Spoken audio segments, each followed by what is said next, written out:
You're live, Amy. Oh, we're on? All right, I'm gonna do the screen share next.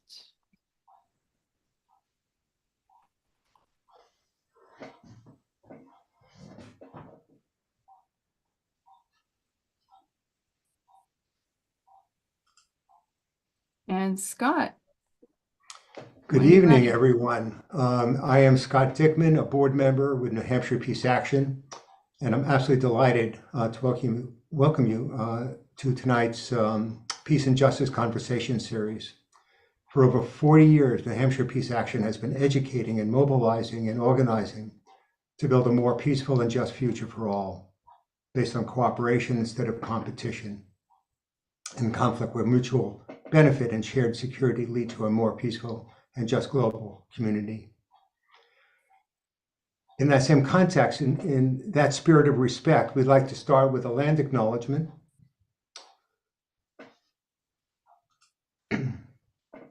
That we are doing our work on Nidakina, the traditional ancestral homeland of the Abenaki, Pennacook, and Wabanaki people.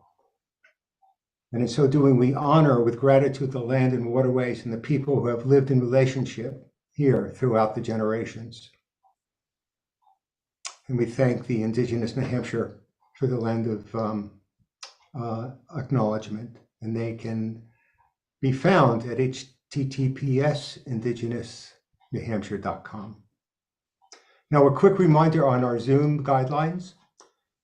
We prefer you to keep your video on. But we also request that you keep your audio muted, and indeed, I believe Amy is going to make sure that it is muted until we go into Q&A.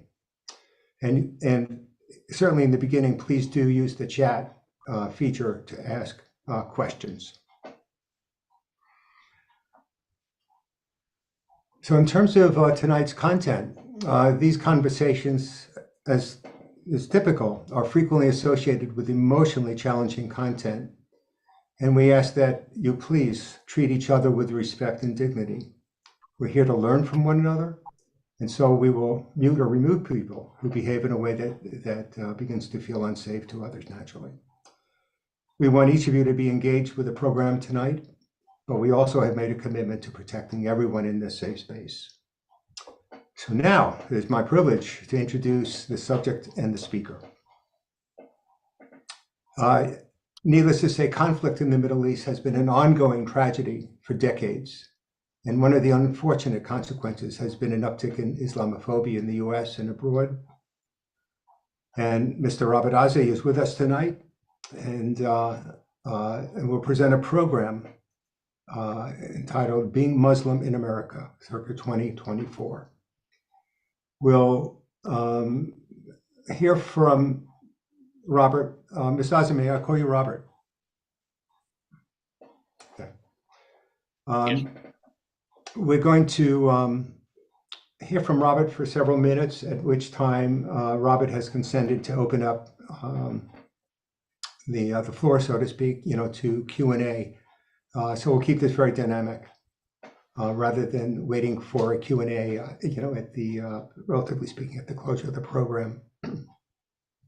So please use your chat for initial questions, and we will later have people raise hands to be called on, and you could use the electronic tool for that.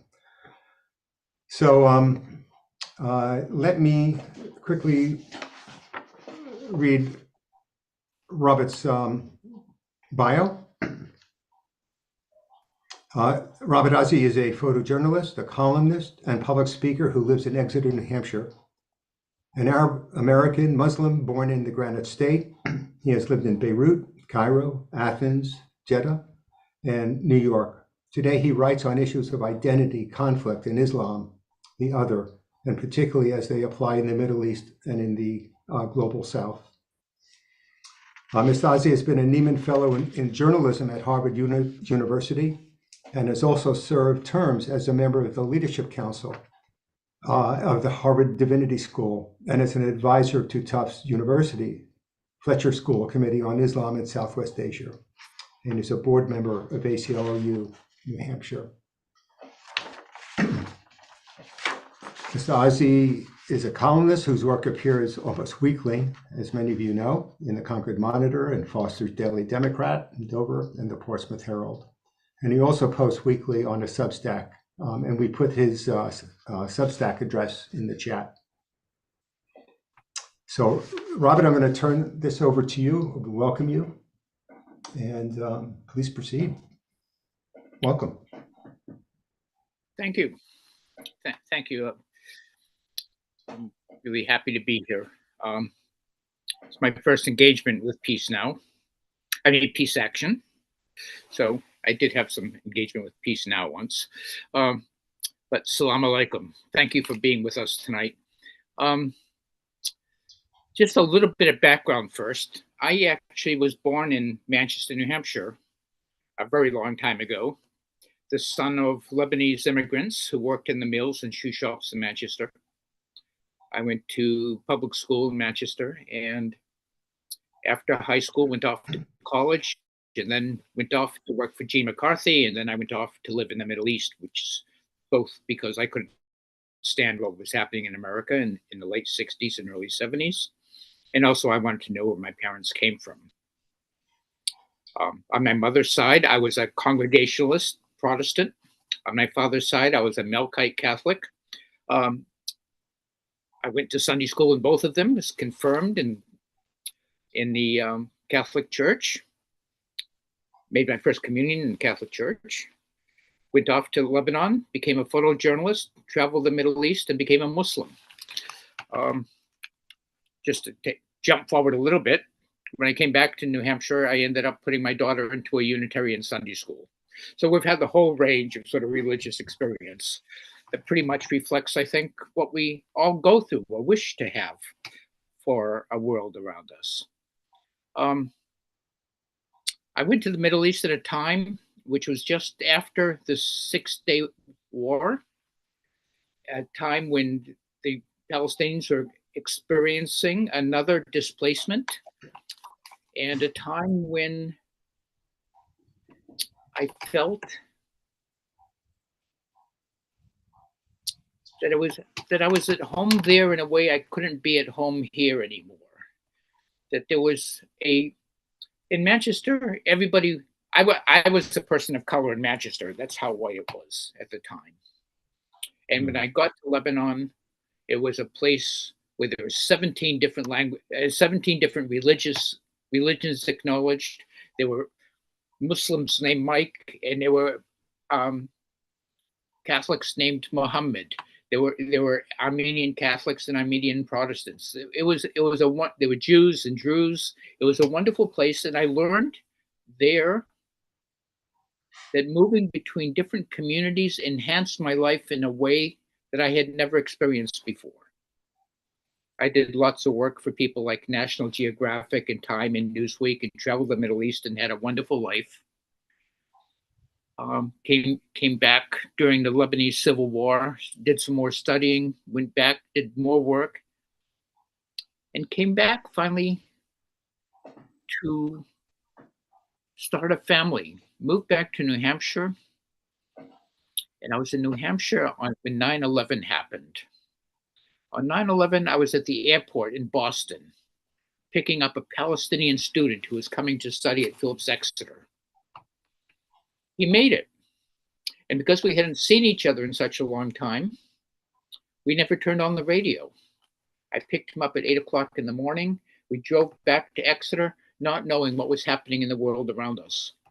I didn't know when we got back to Exeter that the world had changed in a way that it would never return to. I dropped him off in his new dorm because I had to race home because I'd left my daughter and a friend alone, and they too had to start school. And that was really a transformative moment in my life. It was a time, within days, I realized that I could either continue to pass for white, as I had most of my life, or I could stand with the 5,000 people of color who were being arrested in New York and New Jersey and Connecticut simply because of the faith and the way they prayed and the direction which they prayed. People like me. And so my most aggressive engagement in the Middle East started on that day, started on that week. It started at a moment in a gymnasium at Phillips Exeter when, as two Muslims were reciting prayer at an interfaith service, a young woman, a student at the academy, and I don't blame her a moment for this, but I heard her say sotto voce, first they blow up our buildings and now we have to listen to them pray. And these are sentiments that I continue to hear to this very day. I've done a lot of interfaith work in the time. I've continued to travel.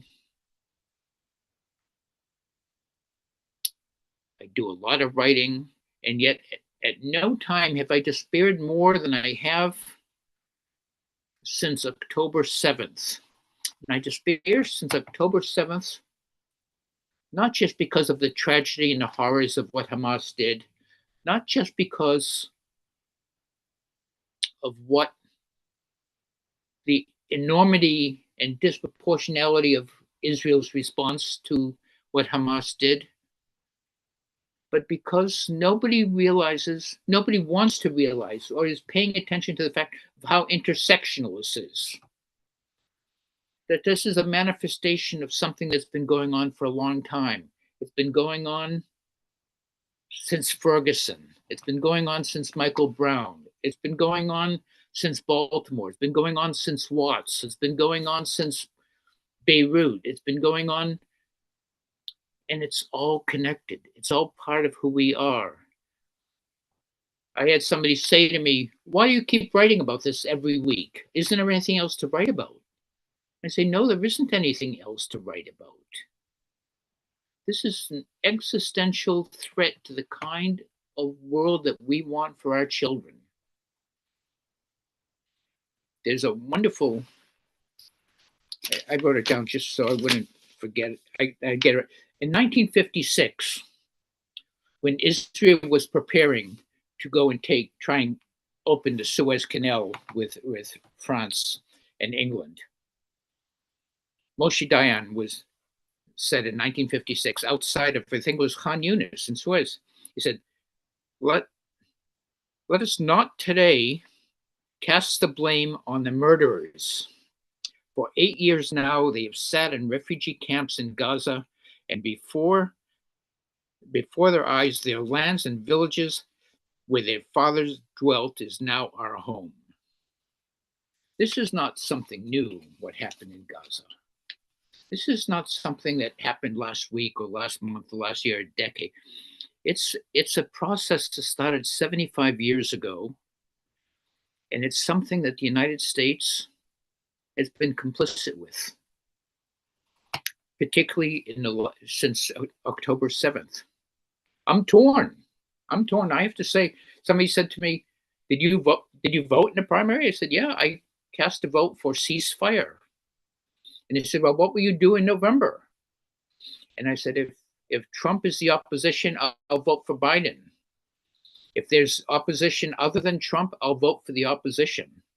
Because I don't care how bad it is. If it's a person who believes in democracy, I'll take my chances. But I refuse to vote for a slate of war criminals.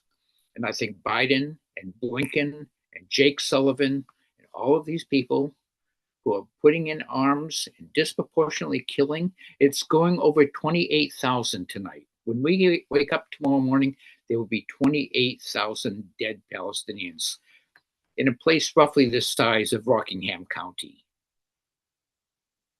And if we don't use our voices, we're complicit with that. It's not something, it's not a one-timer.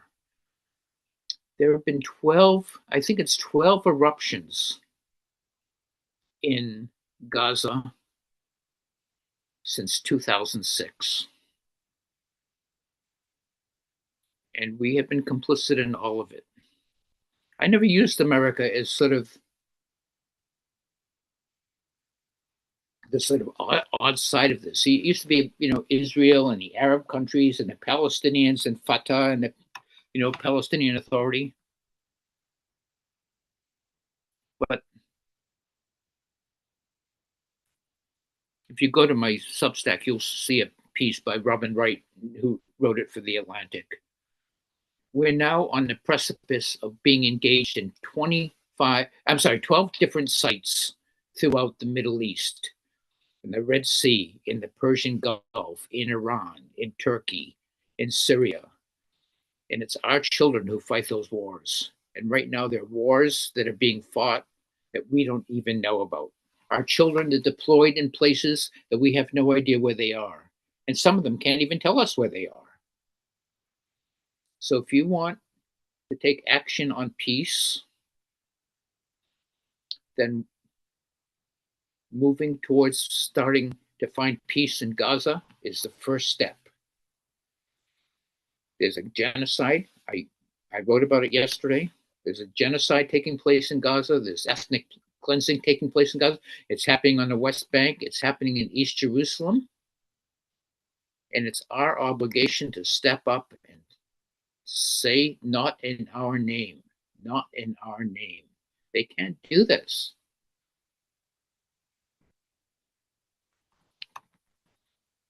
Is there anybody who has a question to that point yet? Or I just sort of mesmerized everybody with my venom here.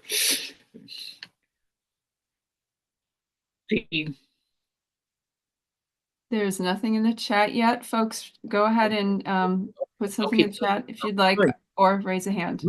We do have a gentleman who hand raised. Okay. Two. Okay. Moji?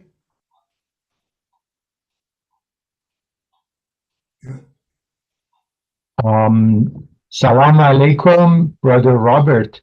Well, like My name is Moji Agha, Mujtaba Agha Muhammadi. I'm from Iran. And you're a Bernie supporter. I'm a what?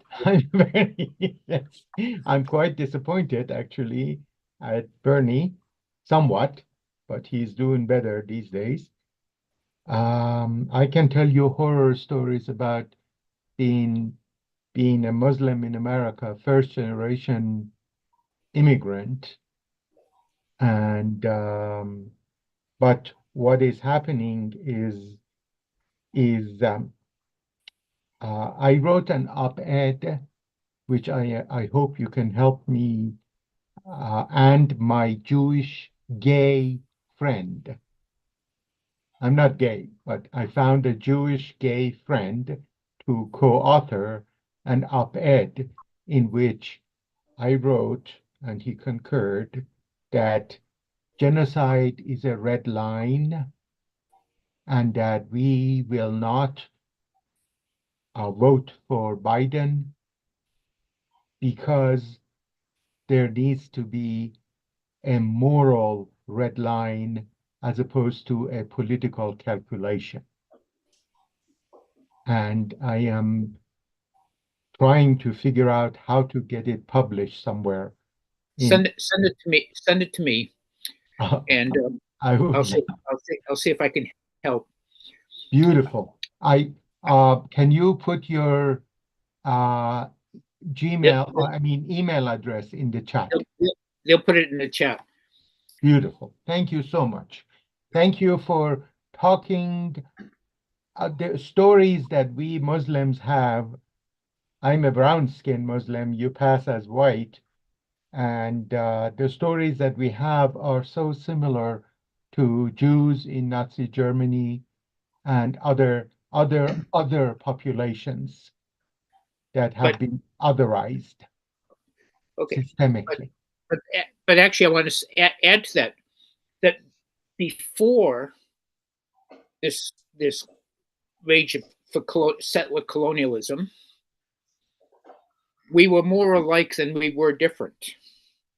One of the things it's important to have people know is there are still 9,000 Jews living in Iran who are free to live in Iran, who leave Iran, who come back to. When people say Iran is this totally anti-Semitic state, in fact, certainly the population is much diminished than it was before Israel. But there is still a community there that thrives and listens, and it has Sunday school, it has hospitals, it has its own synagogues. and we need to tease out the complexities of the way we live our lives, both there and here. Here, a New Hampshire prep school just banned a program last week on Martin Luther King Day. It was going to discuss the intersection between Black American interests and Palestinian interests. And the school said, oh, we can't have that discussion, and they canceled it. We had a huge demonstration in Museum of Modern Art on Saturday. We have demonstration, but the people who are being sidelined and marginalized are primarily people who are protesting in favor of the victims, and people who are opposed to the occupation of Gaza, and people who are opposed to the genocide in Gaza. And we can't forget the West Bank. We can't forget the settlements. So I thank you for your work. And it's important also to recognize that Iran is perceived as an opponent in part because it was the opponent of democracy when they overthrew Mossadegh in 1953. You know, the Iranian Revolution was a response to American aggression in Iran. You know, we got the ball started. So thank you, Moshe. You said you had another one, Scott? Yeah, I see Will Thomas's hand is up, please. Yep. Can you hear me? Oh, hi, Will. How are you? Very good, Robert. You forgot to mention that you were a graduate, I believe, of Central High School in Manchester. 1960, right? Yeah, and I taught there from 1969 to 2002.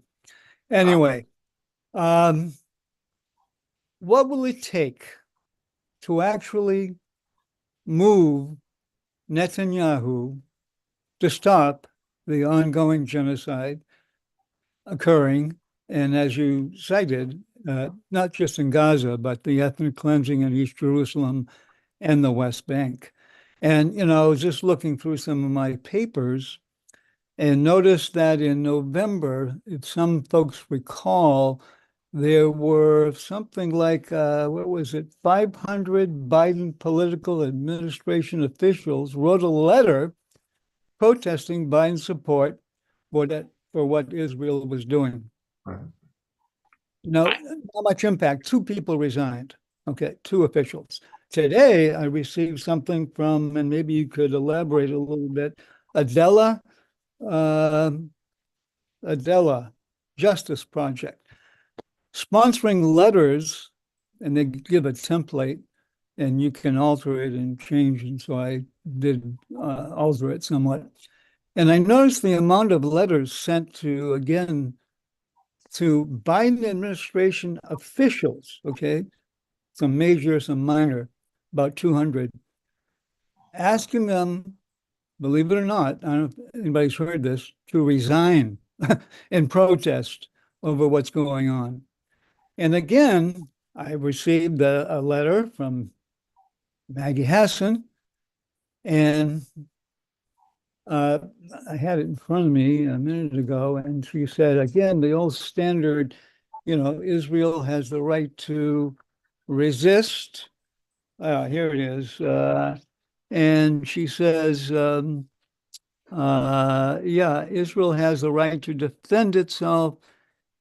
And I was going to write, I haven't written back yet, but they don't have the right to commit genocide, Israel.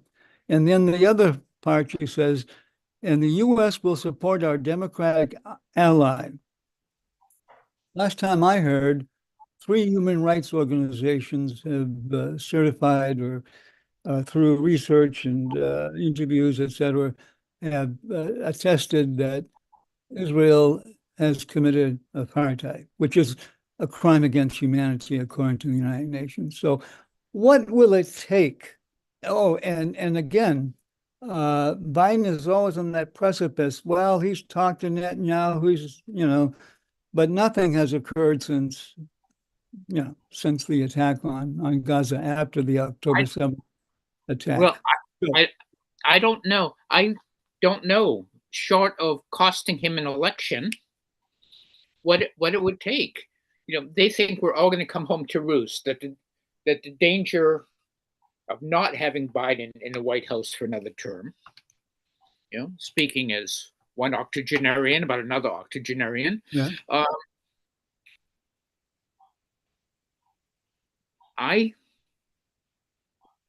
cannot imagine Biden, with or without my vote, winning the youth vote in this country if he pursues this path in Gaza, and this path in the West Bank and East Jerusalem.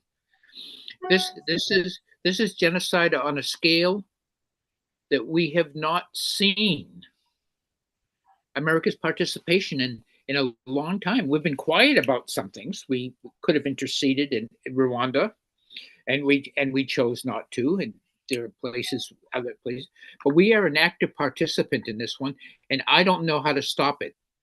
I don't think writing letters is going to stop it. I think boycotts is going to stop it. I think when people's re-election is threatened, who's going to threaten? Somebody should be challenging Maggie Hassan. I have a picture of Maggie Hassan standing on the Golan Heights next to Netanyahu. She and Chris Pappas and Annie Kuster are all getting money from AIPAC. If we let them take this money to pursue this genocide, then we're equally guilty. We need to find ways of, I'm a member. I belong to an organization called Boycott, Divestment, BDS, Boycott, Divestment, and Sanctions. We need to start a program of boycotting, divesting, and sanctioning Americans who are participating and supporting the program in Gaza. It's happening in Europe. We ought to be able to do it here. I know people in the State Department, they're tearing out their hair.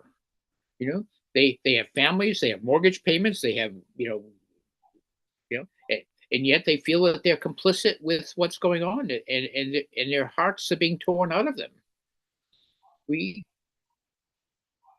I'm in such awe of these people that shut down a university, who shut down a park, who shut down a highway, who shut down a museum, and making more people active. Maybe I was, maybe I'm a child of the 60s still, but we can't wait to write a letter and hope that somebody's going to listen to us, because somebody else's money is going to always trump your letter will. Scott? Thank you, George. You're muted, George. Okay. Thank you. So I was interested in the comment about just the pragmatic issue of voting in this election. And it's pretty much been my position that irrespective of who the Republican is, I'm also a Lebanese American, and I just don't feel that I can vote for Biden, period. And I get that. I'm gonna just let me interrupt, and then you can continue. Yeah. For me, the choice is, I worry that if Trump wins, we'll never have another election. We'll never get it back. That's why I have that qualification. If they were all a bunch of people who were in opposition to Biden, but I didn't worry about the disintegration of our country, then I wouldn't vote for him at all. But that may be the qualifier for me. So I'm sorry. At my age, I have the right, droit de seigneur. I can sort of jump in and say something. And right. So now that we know who the two candidates are, I still feel I can't vote for Biden, and will probably vote for a third party person, because of, if we people who care about Palestinians or Arab Americans, whatever, succumb, when will Joe Biden ever get the message? Or when will a Democratic Party ever get the message? I mean, I feel like you're right. There's this thing hanging over, which is we'll never have a democracy again. I guess I'm maybe believing in the system just enough that wouldn't happen. But how do we, if we all vote for Biden, and I'll say for myself, if I vote for Biden and Biden is reelected handily, he doesn't feel any pain. No, he will not get hurt, and I don't know. there will be Perhaps no impact on his decisions or future American decision makers with respect to the Arab world. I get that. And I'm sympathetic to it, and I may end up there. But right now, I would vote for Biden. I would vote for Republicans down ticket and hope to cause paralysis in the system. I've been in jails in 5 different countries in the Middle East. I've been medevaced from 2 because I got caught up in demonstrations. I'm not permitted to return to 3. I understand how fragile this process is of being able to renew from one leader to another and have some recourse. When perhaps your parents or grandparents came, as my father did, my father came, it was still, he left Lebanon in 1908. It wasn't even Lebanon then, it was Syria. It was part of a province of Syria in the Ottoman Empire. If he had stayed he left at age 9, because if he had stayed until age 10, he would have been working in the stables of the Ottoman army and would have had no future. My first girlfriend in the Middle East, as I wrote yesterday in Substack, was an Armenian who was in Lebanon because her family had suffered the genocide of the Turks and had to walk across the Great Desert in Syria to make it to Lebanon, where 2 generations later they had a daughter who I dated, So I know through that experience how fragile what we have here, for all the incompetence of them, I mean, Biden called Netanyahu an asshole in a phone call the other day, the place is full of them, and we just have to pick which ones might not kill us. That may be at the point where we are. Who's going to kill fewer of our children? And it scares me. It really scares. I mean, the idea of voting for. He's not even a smart dictator, Trump. He wouldn't even be a smart authoritarian. And I could not sanction voting for him or a third party, which would be the same as giving a vote to Trump. So I don't know, but I think we can do the damage in primaries. I think we can do the damage. It just, I feel so badly for the people in Dearborn, Michigan. That editorial that ran, was it in the Wall Street Journal, calling Dearborn, Michigan the center for jihad in America. And then there was a New York Times last week, Tom Friedman, referring to me and you as insects, that needed to be squelched. We have no friends here. We just have to choose who's the most benign of our enemies at this point. We have no friends here.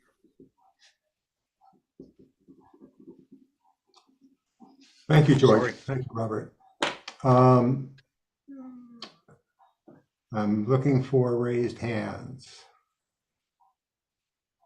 Oh, Moshe, you have your hand up. Before I call on you again, maybe just make sure that someone else has a chance.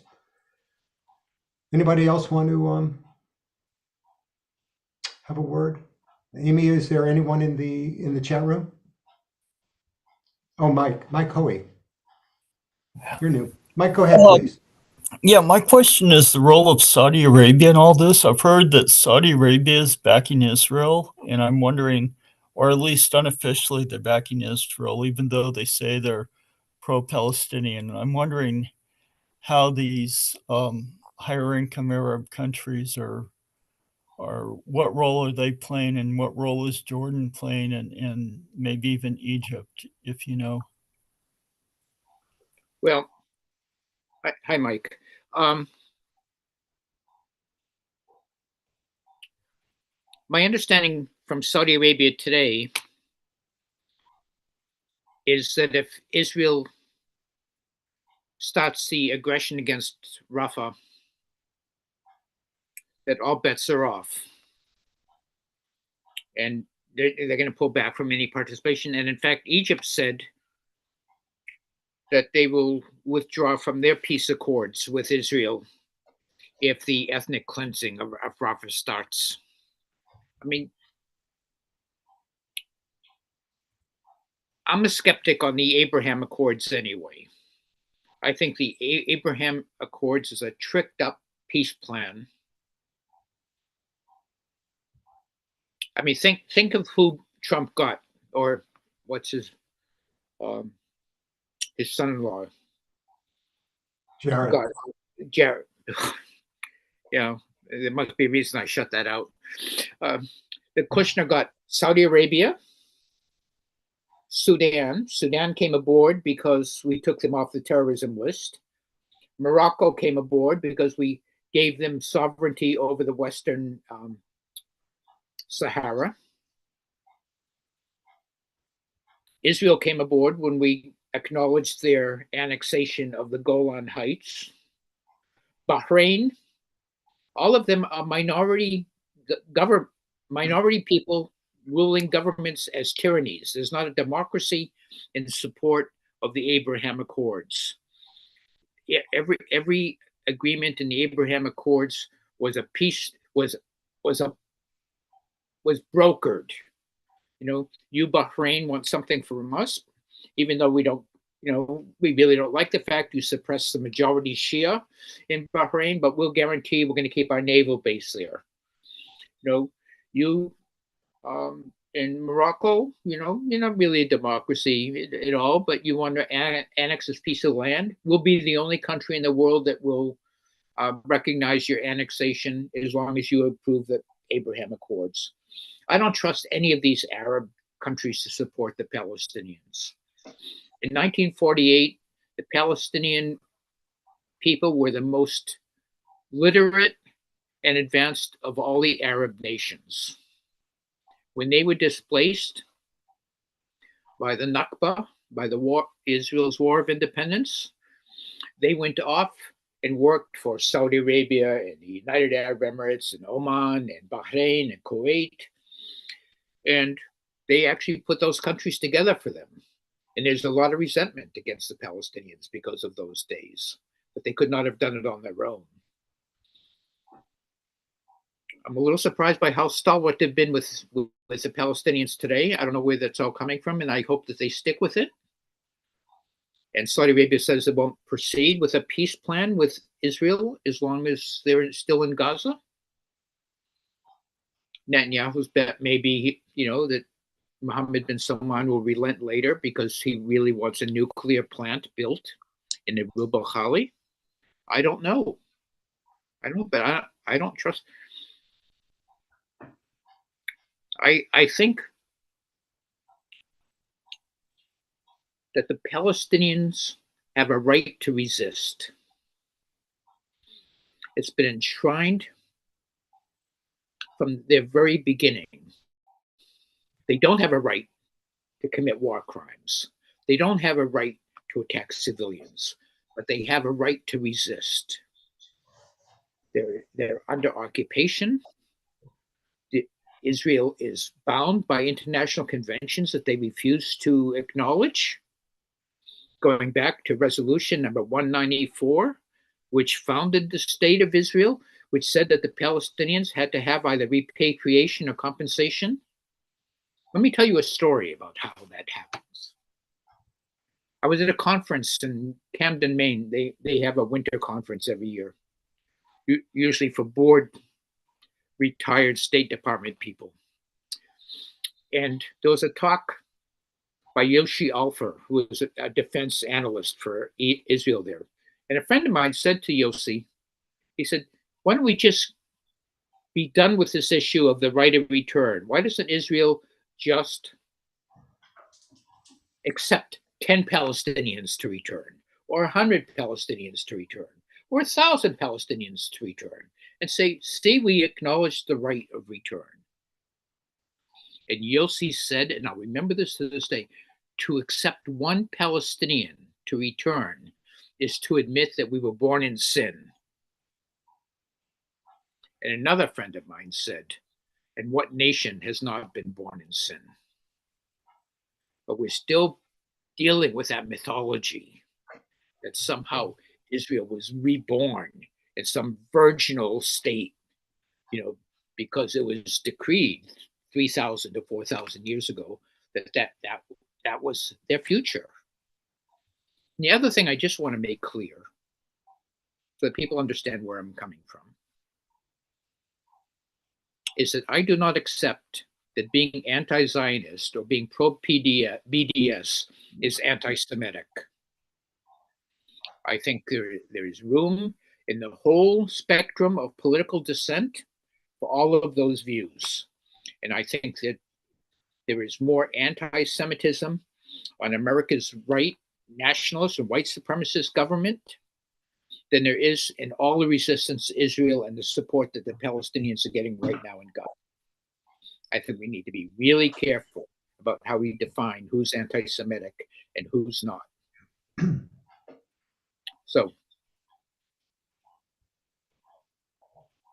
Thank you, Robert. Moshe, I'm going to turn back to you.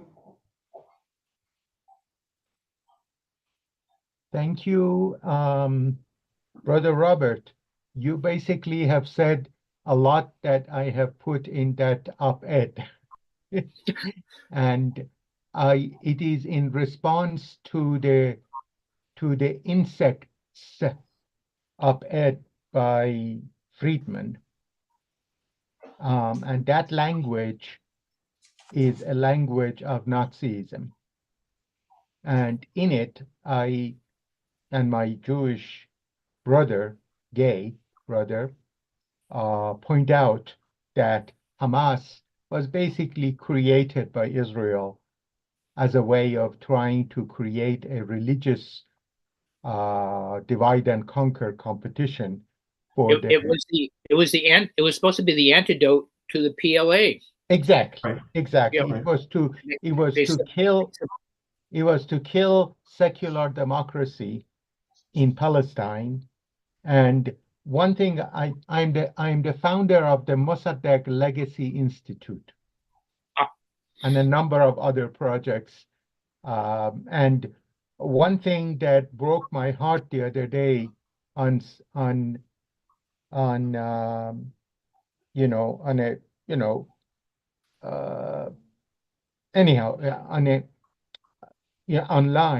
was one supporter of the regime in Iran said, quote, I thank Allah for what Netanyahu is doing in Gaza because it is proving that we are the government of God on earth.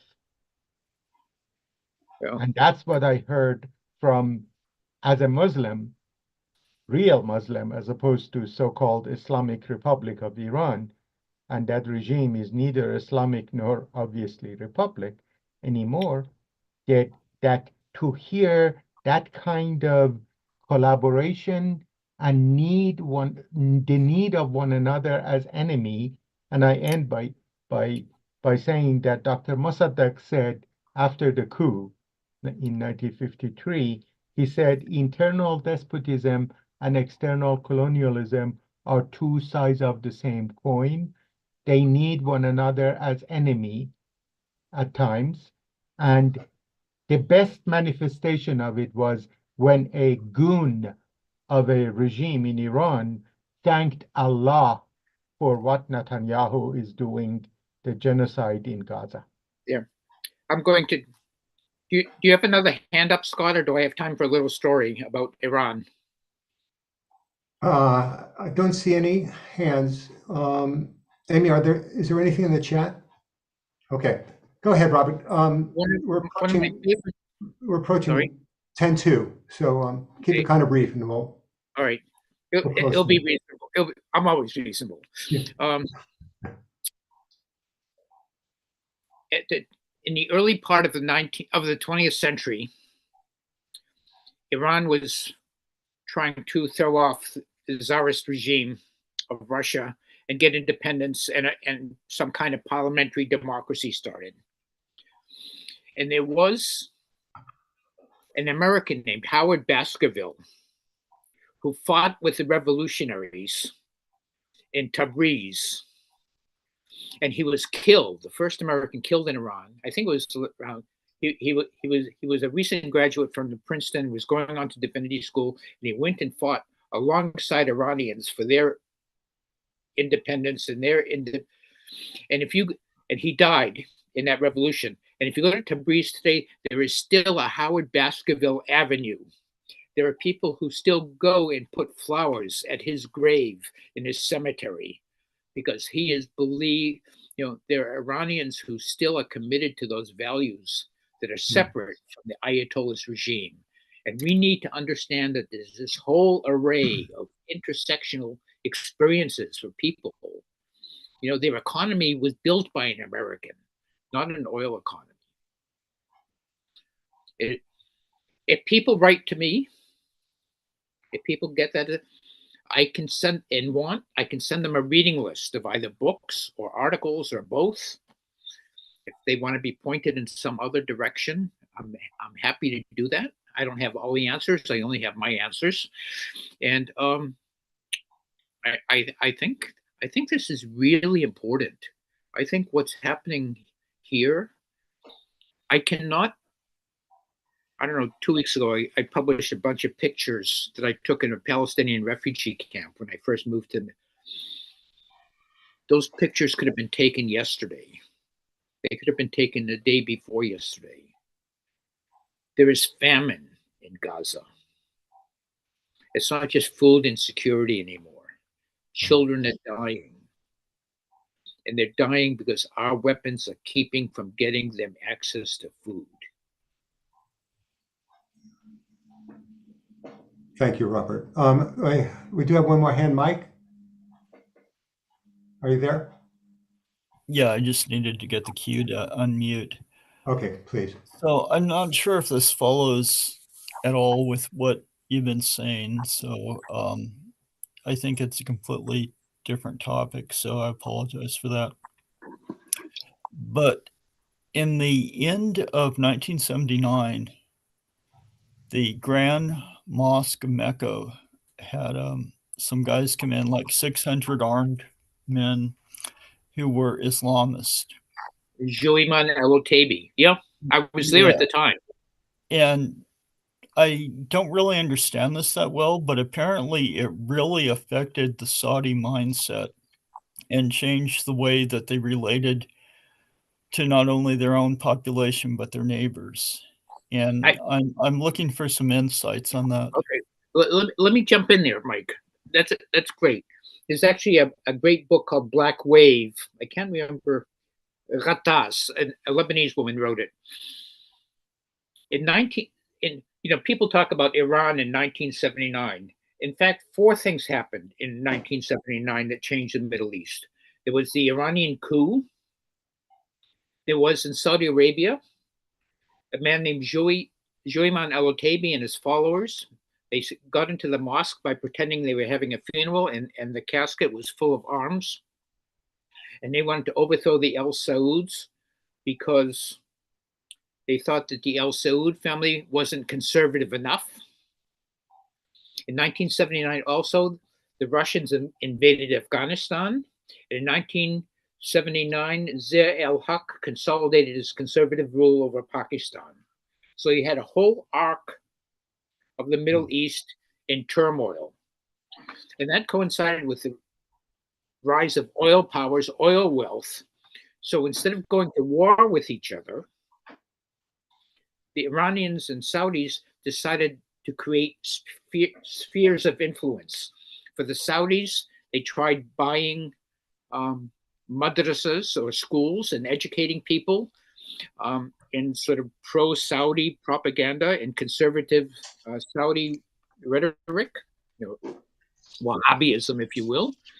And Iran started creating alliances with people like the south of Lebanon, which was an impoverished Shia community, in the Shia community in Syria, in Bahrain, and so on. So before 1979, there was not the tension between Shia and Sunni in the Middle East that there is today. And what happened in 1979, it changed from religious sort of competitions and tensions, which are basically nonviolent, to the violence of political change and revolution. So, Mike, you put your finger on probably the most critical date in Middle East history, with or alongside 1948 and the creation of the State of Israel. But for Shia-Sunni relations and for Western relations with the Middle East, 1979 was probably the most critical year, and people have been slow to recognize that. I don't know how many people here. The other thing is, I don't know how many people are here and how many people watch Morning Joe Scarborough in the morning, a news program. Since October 7th, they have not had one Arab spokesperson on. They have not had one Arab intellectual on, not one Palestinian, not one Lebanese, not one Syrian. It is all pro-American, pro-Israeli,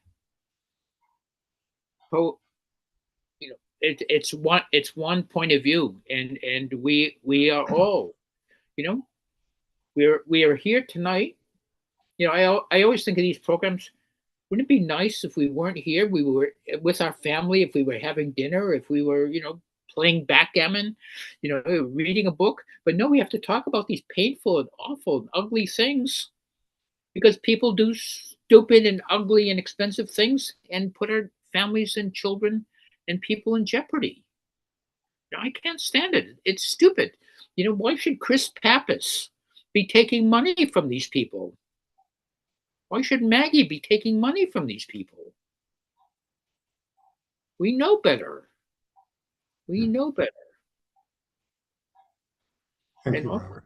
You guys know better because you're all here today. I don't know how many of you were here, but whatever it is, I'm thankful that you came and listened. And I hope some of you pushed back. My email is theother.azzi@gmail.com. And you can sign up for free on Substack, and you'll get all my rantings once a week. The Sunday Mezzo. Sometimes some humor, sometimes a recipe, and sometimes a prescription for change. Robert, we're going to be closing shortly, and I appreciate your reminder that we'll definitely put the links in the chat. But I'd like to create one last opportunity to pose this question to you, Robert. Is there anything that hasn't been asked tonight that you would like to address that hasn't been asked? That's a really good question.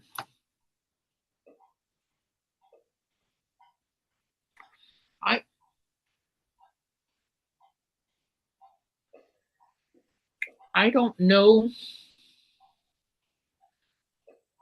but there's something I'd like to say. Keep it brief. Gaza is a place with a history of 4,000 years. It has seen Phoenicians, it has seen Philistines, it has seen Persians, it has seen Greeks and Romans. Today, it's the home for some, but it's a home of authors and poets and painters of remarkable works of beauty. It's not some desert. It's not the insects that Tom Friedman. So, I can't believe that the New York Times even thought to publish this column, much less that this man could think. Do me a favor, my reward for doing this program, go read Tom Friedman.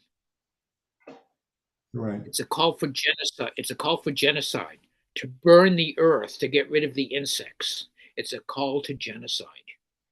Hmm. And yet and the other thing is, stop reading the works of boring white men who are institutionalized from birth. Stop reading David Brooks and David Ignatius and Tom Friedman and Brett Stevens and all of these people who have been wrong on every. Tom Friedman supported the invasion of Iraq in 2002 and 2003. Right. These people have been wrong all the time. They're wrong over and over and over again. And as I've said to you once, Scott, and I said to somebody else recently, change your homepage from the New York Times and the Washington Post to the Guardian or Al Jazeera and see the world the way the rest of the world sees it. Yeah. Stop thinking of us as entitled and privileged and smarter than the rest. We're not.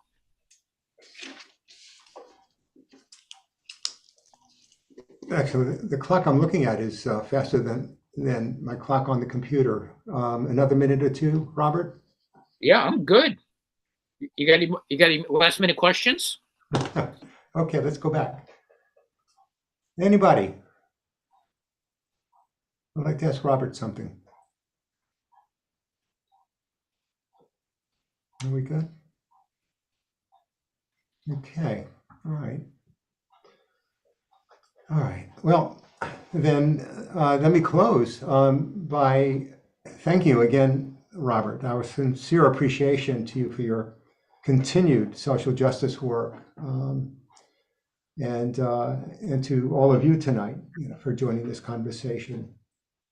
I haven't looked in the chat. Amy, is the links for Robert's website and blog available?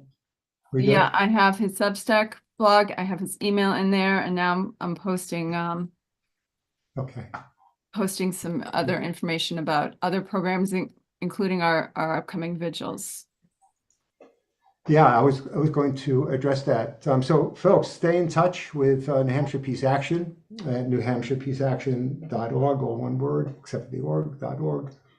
And on Facebook, learn what we're up to, what we're working on, what programming we have coming up.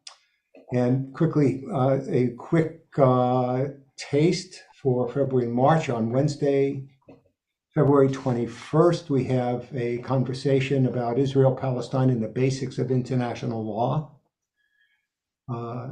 Very timely. On Monday, February 26th, we have, again, in the context of the peace and justice conversations, Iran and the Middle East turmoil. And on Monday, March 11th, again, peace and justice conversations, holding war profiteers accountable.